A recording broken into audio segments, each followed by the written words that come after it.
खिलाफत राशिदा प्रॉफिट मोहम्मद सल्लल्लाहु अलैहि वसल्लम के बाद आने वाली पहली खिलाफत थी, जिसका दौरानिया 632 से 661 तक था। और इस दौरान 4 खुलफाए राशिदीन गुजर चुके थे, जिनमें हज़रत अबू बकर सिद्दीक़ रज़ी अल्लाह अन्हु, हज़रत उमर फ़ारूक रज़ी अल्लाह अन्हु, हज़रत उस्मान रज़ी अल्लाह अन्हु और हज़रत अली रज़ी अल्लाह अन्हु शामिल है। अपने वजूद के दौरान ये सुल्तनत मगरबी एशिया और शुमाल अफ्रीका में सकाफती, मुआशी और फौजी एतबार से सबसे मजबूत सुल्तनत थी। खिलाफत राशिदा ने Byzantine empire, Sasanian empire, Persian empire, Egypt के इलाके को फतह किया और अपने अरूज के दौरान सुल्तनत 25,000 स्क्वायर किलोमीटर एरिया के साथ 1 लाख फौज के साथ हुक्मरानी कर रहे थे। जून 632 को प्रॉफिट मोहम्मद सल्लल्लाहु अलैहि वसल्लम की वफ़ात के बाद अंसार का एक इज्तिमा कबीला बनु सईदा के सहन में मुनक़िद हुआ और हज़रत अबू बकर सिद्दीक़ रज़ी अल्लाह अन्हु को मुसलमानों का खलीफा बनाया। हज़रत अबू बकर सिद्दीक़ रज़ी अल्लाह अन्हु के खलीफा बनने के बाद उनके लिए बेशुमार मसाइल का सामना करना पड़ा। अगर एक तरफ मुनकिरीन ज़कात पैदा हो गए तो दूसरी तरफ नबूवत के झूठे दावेदार पैदा हो गए। हज़रत अबू बकर सिद्दीक़ रज़ी अल्लाह अन्हु ने इन फसादात के खिलाफ रिदा जंगों का आगाज़ किया।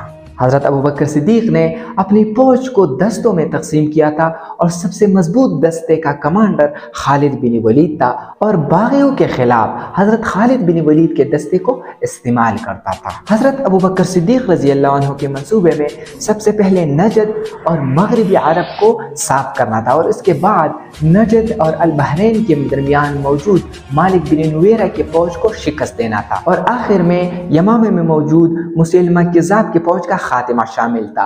हज़रत खालिद बिन वलीद ने यमामा की जंग में मुसैलमा कज़्ज़ाब का खातिमा किया। हज़रत अबू बकर सिद्दीक़ रज़ी अल्लाह ने अरब को इस्लाम के तहत मुत्तहिद करने के बाद सासानियन अम्पायर और बिज़ंटाइन अम्पायर पर हमले शुरू कर दिए। हमलों का आगाज़ इराक़ से हुआ, जो उस वक्त सासानी सुल्तनत का अमीर तरीन सूबा था। अगस्त 634 को हज़रत अबू बकर सिद्दीक़ रज़ी अल्लाह तआला अन्हु बीमारी की वजह से वफ़ात हो गए, लेकिन मरने से पहले उन्होंने हज़रत उमर फ़ारूक रज़ी अल्लाह तआला अन्हु को अपना जानशीन मुक़र्रर किया था। हज़रत उमर फ़ारूक का खलीफा बनने के बाद अमीरुल मोमिनीन का लक़ब इख्तियार किया। हज़रत उमर फ़ारूक ने फतूहात का सिलसिला जारी रखा और अपनी एम्पायर को बिज़ंटाइन एम्पायर, सासानी एम्पायर और इजिप्ट तक फैलाया। 640 तक हज़रत उमर फ़ारूक ने मेसोपोटामिया, सीरिया और फ़लस्तीन को अपनी सुल्तनत में शामिल कर लिया। हज़रत उमर फ़ारूक रज़ी अल्लाह के दौर में मिस्र 642 में फतह हुआ और पूरा सासानी सुल्तनत 643 में फतह हुआ था। हज़रत उमर फ़ारूक रज़ी अल्लाह तआला अन्हु ने अपने दौरे हुकूमत में हुकूमती लेन देन के लिए दीवान बनाया और ये एक ब्यूरो था। अपनी फौज को मुनज़्ज़म किया, हर सूबे के लिए एक गवर्नर मुकर्रर किया और एक मालियाती ऑफिसर कायम किया जिसको आमिल कहा जाता था। इस्लामी कैलेंडर का आगाज़ भी हज़रत उमर फ़ारूक रज़ी अल्लाह अन्हु के दौर में हुआ है। 644 में हज़रत उमर फ़ारूक रज़ी अल्लाह तआला अन्हु फजर का नमाज पढ़ रहा था तो फारसी गुलाम अबू लुलु फ़िरोज़ ने उस पर खंजर का हमला किया और हज़रत उमर फ़ारूक रज़ी अल्लाह तआला अन्हु शहीद हो गए। हज़रत उमर फ़ारूक रज़ी अल्लाह तआला अन्हु के शहीद होने से पहले उन्होंने नए खलीफा के इंतखाब के लिए 6 अफराद का एक कमेटी मुकर्रर किया था। ये कमेटी 2 अफराद तक महदूद हो गई, जिनमें हज़रत अली और हज़रत उस्मान रज़ी अल्लाह अन्हु का नाम शामिल है। बल आखिर हज़रत उस्मान रज़ी अल्लाह मुसलमानों के नए खलीफा बन गए। हज़रत उस्मान रज़ी अल्लाह तआला अन्हु 644 से 656 तक 12 साल तक मुसलमानों के खलीफा रहे। हज़रत उस्मान रज़ी अल्लाह तआला अन्हु अपने दौर हुकूमत के पहले निस्फ हिस्से में तमाम खुलफाए राशिदीन में ज़्यादा मकबूल थे, लेकिन आखिरी निस्फ हिस्से में हज़रत उस्मान रज़ी अल्लाह की हुकूमत के खिलाफ मिस्रियों ने बगावत शुरू की और उन्होंने हज़रत अली रज़ी अल्लाह के इर्द गिर्द जमा हो गए। अंदरूनी परेशानियों के बावजूद हज़रत उस्मान रज़ी अल्लाह ने हज़रत उमर रज़ी अल्लाह की फतूहात का सिलसिला जारी रखा और बिज़ंटाइन एम्पायर से शुमाल अफ्रीका के इलाके को फतह किया। इसके अलावा स्पेन पर हमला किया और क़ब्रस, रोड्स और सिसिली को फतह किया। हज़रत उस्मान रज़ी अल्लाह तआला अन्हु का सबसे बड़ा कारनामा कुरान की तालीफ था। उनको जामिउल कुरान भी कहा जाता है। हज़रत उस्मान रज़ी अल्लाह तआला अन्हु के आखिरी दौर में बगावत शुरू हो गई और एक दिन एहतिजाज उनके घर तक आई और उनको घर में शहीद कर दिया गया। हज़रत उस्मान रज़ी अल्लाह तआला अन्हु के शहीद होने के बाद हज़रत अली रज़ी अल्लाह मुसलमानों के नए खलीफा बन गए। खलीफा बनने के बाद हज़रत अली रज़ी अल्लाह अन्हु ने सबसे पहले अपना दारुल खिलाफा कोपा मुंतकिल किया, जो कि इराक़ का एक गिरिजन शहर था। उसके बाद हज़रत अली रज़ी अल्लाह ने कई सूबाई गवर्नरों को बरतरफ किया, जिनमें ज़्यादातर हज़रत उस्मान रज़ी अल्लाह के रिश्तेदार भी शामिल थे, और अपने नए मुआविनीन को गवर्नर मुकर्रर किया। हज़रत अली रज़ी अल्लाह अन्हु के दौरे हुकूमत में खलीफा हज़रत उस्मान रज़ी अल्लाह अन्हु के कत्ल के बदले के मुतालिबात शुरू हो गए। हज़रत आयशा, हज़रत जुबैर और हज़रत तलहा ने एक फौज तैयार की और उन्होंने बसरा पर कब्जा किया, और बसरा में 4000 मुश्तबा अफराद को कत्ल कर दिया गया। हज़रत अली रज़ी अल्लाह ने भी अपने फौज के साथ बसरा का रुख किया और हज़रत आयशा के फौज के साथ जा मिले। दोनों फौज ये जंग नहीं चाहती थी, लेकिन रात के वक्त दोनों फौजों के दरमियान जंग शुरू हो गई। ऐसा कहा जाता है कि ये जंग हज़रत उस्मान रज़ी अल्लाह तआला अन्हु के कातिलों ने शुरू की, क्योंकि उनको डर था कि अगर कहीं दोनों फौजों के दरमियान मुज़ाकरात हुए तो उनको फांसी हो सकती है, इसलिए उन्होंने जंग शुरू की। इस तरह लड़ी जाने वाली लड़ाई मुसलमानों के दरमियान पहली जंग थी और इसको ऊंट की लड़ाई कहा जाता है। इसमें हज़रत अली रज़ी अल्लाह फातिह रहे और मुज़ाकरात कामयाब हुए।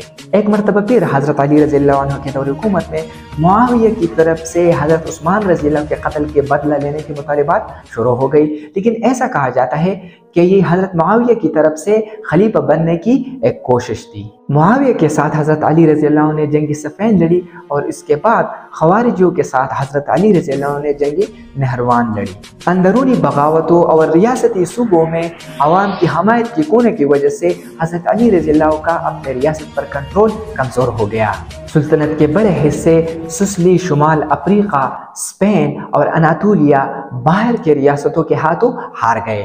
661 को इब्न मुलजम ने खारिजी साजिश के तहत हज़रत अली रज़ी अल्लाह तआला अन्हु को शहीद कर दिया। अली रज़ी अल्लाह तआला अन्हु के शहीद होने के बाद एक मुख्तसर वक्त के लिए हसन मुसलमानों के नए खलीफा बन गए और उन्होंने मुआविया के साथ मुआहिदा किया, लेकिन मुआविया ने इस मुआहिदे को तोड़ा, हसन रज़ी अल्लाह तआला अन्हु को शहीद किया और अपने बेटे यजीद अव्वल को जानशीन मुकर्रर किया। मुआविया ने खिलाफत राशिदा की बजाय उमय्यद डायनेस्टी या उम्वी खिलाफत की बुनियाद रखी। खिलाफत राशिदीन ने 24 साल के अरसे में Mesopotamia, Anatolia, Persian empire, Sasanian empire, Byzantine empire, Egypt तक के इलाके को फतह किया। सासानियन अम्पायर कैसे फतह हुआ? सासानियन अम्पायर को फतह करने के लिए हज़रत अबू बकर सिद्दीक़ ने हज़रत खालिद बिन वलीद को 18,000 फौज के साथ भेजा। खालिद बिन वलीद ने सबसे पहले इराक पर हमला किया और मुसलसल 4 जंगों में फतह हासिल की, जिनमें द बैटल ऑफ चेर, the battle of River, the battle of Walaja, the battle of Ullais शामिल है। मई 633 के आखिर में इराक मुकम्मल तौर पर मुसलमानों के हाथ में आ चुका था। वापसी पर हज़रत खालिद बिन वलीद को ये खबर मिली कि पर्शियन अम्पायर की एक बड़ी फौज जमा हो रही है। फारसी और अरब मुआविनीन के 4 डिवीजन हनफीज, जुमेल, सनी और मुगैस मौजूद थे। खालिद बिन वलीद ने अपनी फौज को 3 हिस्सों में तकसीम किया और रात के वक्त उन पर हमला किया, जिसका आगाज जंगी मुज़िया, सासानी की जंग और आखिर में जंगी जुमेल से हुआ। पर्शियन अम्पायर को फतह करने के लिए हज़रत उमर फारूक रज़ी अल्लाह तआला अन्हु ने हज़रत साद बिन अबी वक़ास की कमान में 7500 फौज पर्शियन अम्पायर की तरफ भेजा। अल-कुद्सिया की जंग में पहले फारसी गालिब रहे, लेकिन बाद में मुसलमानों ने फारसियों को शिकस्त दी। मशहूर फारसी जर्नेल रुस्तम परखुजाद ये जंग के दौरान मारा गया और इस तरह पर्शियन अम्पायर अल-कुद्सिया की जंग के बाद मुसलमानों ने फतह किया। बिजेंटाइन अम्पायर कैसे फतह हुआ? हज़रत अबू बकर सिद्दीक़ रज़ी अल्लाह तआला अन्हु ने हज़रत खालिद बिन वलीद को बिजेंटाइन अम्पायर को फतह करने के लिए भेजा था और जंगी बसरा में गस्सानियों को शिकस्त हुई। 30 जुलाई 634 को अजनदीन की जंग में बिजेंटाइन वालों को शिकस्त हुई और सीरिया तक रास्ता मिलने का मौका फराहम हुआ। फिर हज़रत उमर फारूक रज़ी अल्लाह तआला अन्हु के दौर में फौज की कमान हज़रत अबू उबैदा रज़ी अल्लाह अन्हु के हाथ में थी और हज़रत उमर फारूक रज़ी अल्लाह तआला अन्हु ने मजीद बिजेंटाइन अम्पायर को फतह करने का सिलसिला जारी रखा। जब हज़रत अबू उबैदा रज़ी अल्लाह तआला अन्हु ने बिजेंटाइन अम्पायर के फौज की पेशकदमी के बारे में खबर हुई तो उन्होंने अपनी फौज को इकट्ठा किया और मनसूबाबंदी पर गौर शुरू किया। हज़रत खालिद बिन वलीद रज़ी अल्लाह ने यह तजवीज़ पेश की कि शाम में मौजूद तमाम फौज को इकट्ठा कर दिया जाए और उनको मैदान यरमूक में भेज दिया जाए। बिजेंटाइन एम्परर हरकल की फौज यरमूक के मैदान में पहुंच गई। मुसलमानों की तादाद में कम होने के बावजूद बेजेंटाइन फौज को शिकस्त हुई और इस तरह बेजेंटाइन अम्पायर फतह हुआ। Sasanian empire, Byzantine empire, Persian empire के अलावा खिलाफत राशिदा ने इजिप्ट, कब्रस, इटली, स्पेन और शुमाल अफ्रीका तक इलाकों को फतह किया। हज़रत अबू बकर सिद्दीक़ रज़ियल्लाहु अन्हु के दौर में सुल्तनत वाज़ेह तौर पर सूबों में तकसीम नहीं था, लेकिन उसके बहुत से इंतज़ामी इज़्ला मौजूद थे। हज़रत उमर फारूक रज़ियल्लाहु ताला अन्हु के दौर में सुल्तनत कई सूबों में तकसीम था, जिनमें अरब, मक्का और मदीना, इराक, कोपा और बसरा, जजीरा को दजला और फरात में, फलस्तीन को आलिया और रमला में, और पारस को खुरासान, अजरबैजान और फारस में सूबों में तकसीम किया था।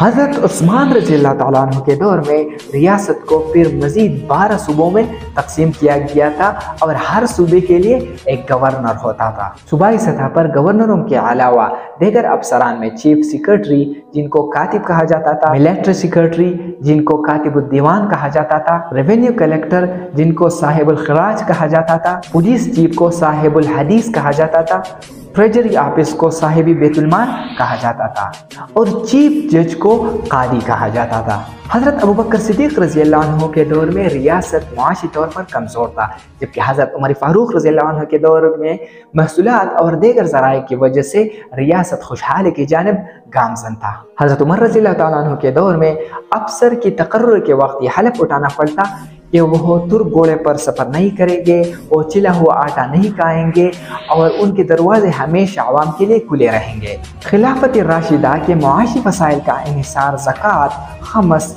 उशर, फे और खारज पे होता था। अगर आप इस्लामिक हिस्ट्री में इंटरेस्टेड है तो काइंडली मेरे चैनल को सब्सक्राइब कीजिएगा। इस तरह हम मज़ीद इंटरेस्टिंग वीडियो आपके सामने लाएंगे। Thank you for watching.